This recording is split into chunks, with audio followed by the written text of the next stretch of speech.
Morning बच्चों, हमारा chapter चल रहा था सर्वेक्षण विधि की सीमाएं। आज उसका लास्ट टॉपिक रह गया है, उस पर हम चर्चा करेंगे कि सर्वेक्षण जो हम करते हैं उसमें जिस वैज्ञानिक विधि का प्रयोग करते हैं उस प्रयोग में भी कुछ सीमाएं हैं। उन सीमाओं में बनकर ही हमें सर्वेक्षण करना होता है। इसके लिए निम्न बातों पे हमें चर्चा करनी होगी कि केवल मूर्त घटनाओं का अध्ययन। केवल मूर्त मतलब जो चीज़ें हमें दिखाई देती हैं।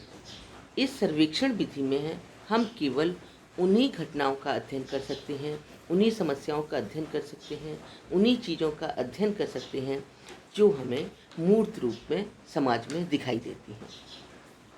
सिर्फ हम ऐसी घटनाओं का ही अध्ययन कर सकते हैं जो एक मूर्त और दृश्यमान होती है, मतलब जो हमें दिखाई देती हैं।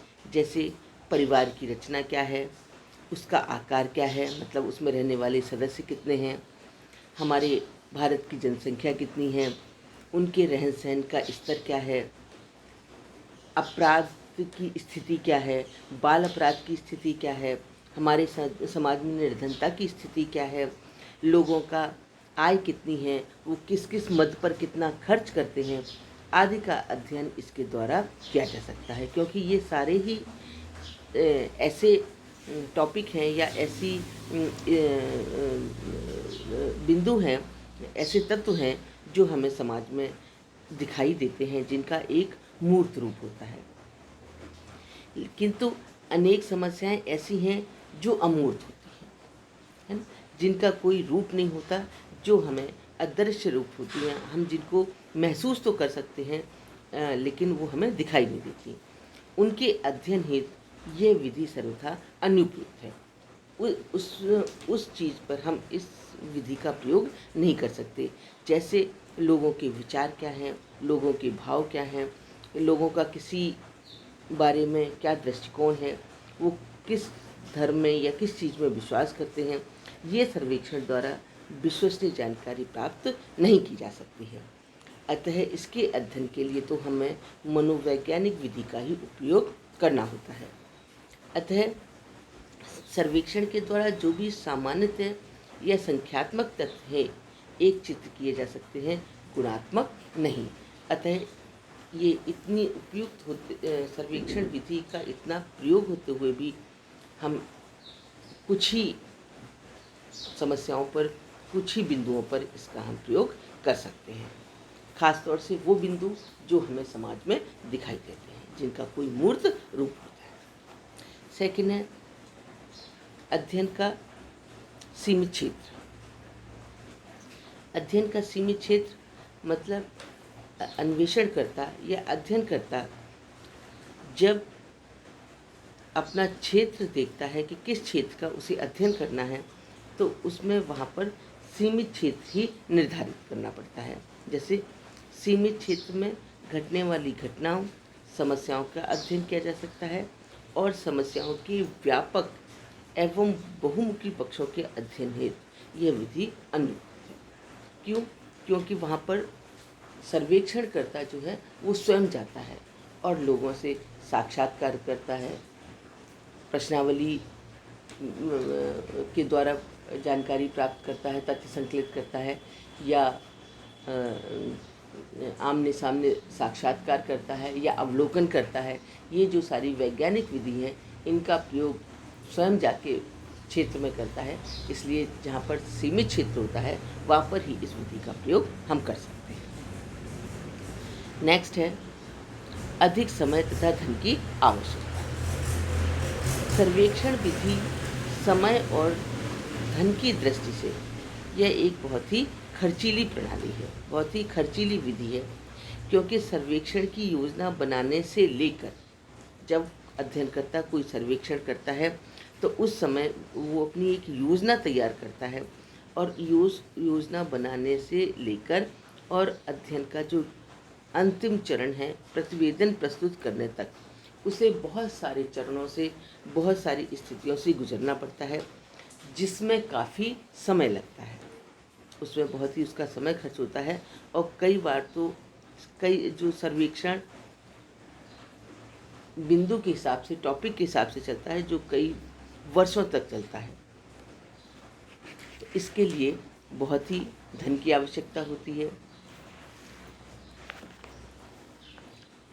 जैसे प्रश्नावली तथ्य संकलित करने के लिए, प्रश्नावली अनुसूची तैयार करने, साक्षात लेने जाने के समय काफ़ी समय लगता है कि वो हम किसी व्यक्ति से मिलने जा रहे हैं, कभी वो व्यक्ति मिलता नहीं है, कभी वो हमारा साक्षात्कार पूरा नहीं हो पाता, तो ऐसे उसे कई बार जाकर लोगों से संपर्क कर पड़ता है।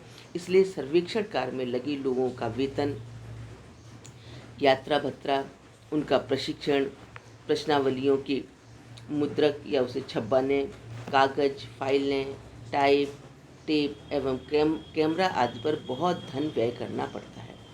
इसके अभाव में भी कई बार सर्वेक्षण बीच में ही बंद कर देना होता है कि उसके पास धन का अभाव हो जाता है ना, और वो सर्वेक्षण पूरा नहीं कर पाता है। अतः हम देखते हैं कि इसमें अधिक समय, अधिक धन की आवश्यकता होती है। नेक्स्ट है एक अध्ययन दल की आवश्यकता।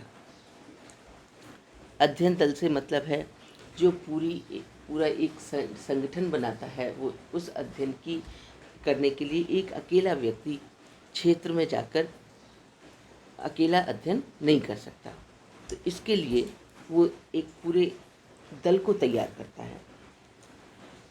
और जब सर्वेक्षण बड़े पैमाने पर होता है तो दल बड़ा होता है, और जब अध्ययन का क्षेत्र या अध्ययन छोटा होता है तो थोड़े व्यक्तियों में ही काम चलाना होता है। जब हम सर्वेक्षण बड़े पैमाने पर आयोजित करते हैं तो कई कार्यकर्ताओं की आवश्यकता होती है। जैसे उसमें उन्हें अलग अलग पद प्रदान किए जाते हैं।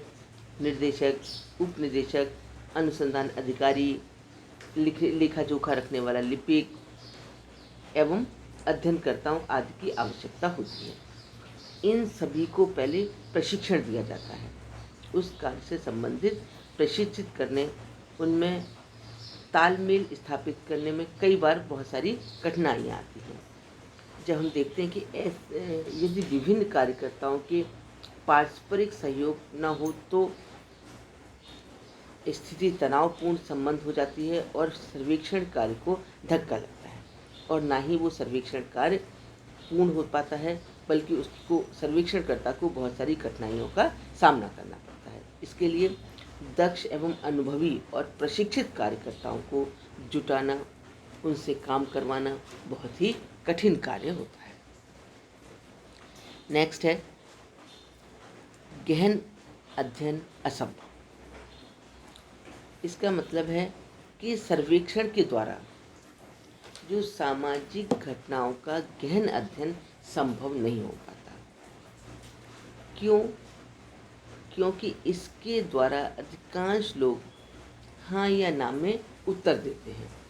जब अध्ययन करता प्रश्नावली या अनुसूची का प्रयोग करके तथ्यों को संकलित करता है तो वहाँ पर उन प्रश्नों के उत्तर हाँ या ना में ही प्रदान किए जाते हैं।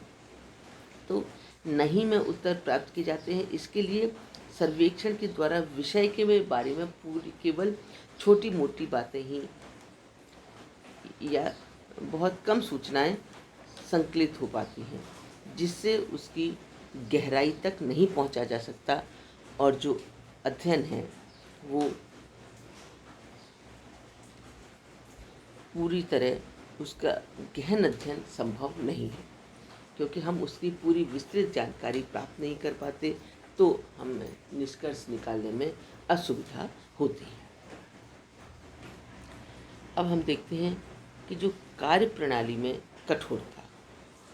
कार्यप्रणाली में कठोरता का मतलब है कि जो इसकी पूरी कार्यप्रणाली है वो बहुत ही कठोर है। जैसे जब हम सामाजिक सर्वेक्षण की अध्ययन प्रक्रिया पर एक व्यवस्थित तथा क्रमबद्ध प्रणाली है। इसमें चरण बाई चरण हमें कार्य करना होता है, और इस प्रक्रिया का संचालन केवल वही व्यक्ति कर सकते हैं जो बुद्धिमान हैं, कुशल हैं एवं बहुत अनुभवी हैं, जिन्होंने पहले से किसी तरह का सर्वेक्षण कर रखा हो। ऐसे ही व्यक्ति ऐसा सर्वेक्षण कर सकते हैं, सामान्य व्यक्ति नहीं। तो सभी व्यक्तियों का अध्ययन जड़ वस्तुओं की भांति एक ही प्रक्रिया द्वारा नहीं किया जा सकता। व्यक्तियों के अनुरूप ही प्रश्नों व सूची की भाषा एवं साक्षात्कार के तरीकों में परिवर्तन करना पड़ता है। कि जैसे हम जब कहते हैं कि भाई हम प्रश्नावली का प्रयोग करते हैं, तो ऐसे साक्षात्कार या उत्तरदाता हमारे होने चाहिए जो पढ़े लिखे हों, जो उसके प्रश्नों को पढ़ सकें, समझ सकें और जवाब लिख सकें। तो ये बहुत ही, और अनुसूची जब हमारा कार्यक्षेत्र बहुत बड़ा है, विस्तृत है, तो वहाँ पर अध्ययनकर्ता या उसके दल के व्यक्ति रोज़ रोज़ जाकर उनसे संपर्क नहीं कर पाते, और इस अगर करते हैं तो बार बार जाने में उन्हें यात्रा भत्ता और बहुत सारा पैसा खर्च होता है। तो ये बहुत ही एक कठोर प्रणाली मानी गई है, क्योंकि जिसकी स्वीकृत सर्वेक्षण पद्धति में नहीं होती है, इसका परिणाम यह होता है कि कई बार महत्वपूर्ण सूचनाओं से वंचित रहना पड़ता है। कि जब व्यक्ति अपने तरीकों से उसमें परिवर्तित कर देते हैं, जो सर्वेक्षण अध्ययनकर्ता या सर्वेक्षण की विधि हमें स्वीकृति प्रदान नहीं करती, लेकिन वहाँ की व्यवस्था के अनुरूप हमें परिवर्तन करना होता है, और इस परिवर्तन के कारण ये परिणाम निकलता है कि कई बार महत्वपूर्ण सूचनाओं से हमें वंचित रह जाना पड़ता है। तो हम देखते हैं कि जहाँ पर हमारा इतना उपयोगी है सर्वेक्षण कार्य के लिए, हमें समाज की घटनाओं की जानकारी के लिए, हमारे समाज की हर समस्या के समाधान के लिए जब सर्वेक्षण करना होता है, तो सर्वेक्षण इतनी उपयोग विधि है जिसका किसी भी विषय से संबंधित हम अध्ययन कर सकते हैं, लेकिन वहाँ भी कुछ इसकी ऐसी विधि की सीमाएं हैं कि जिनमें बंध कर ही हमें सर्वेक्षण करना होता है।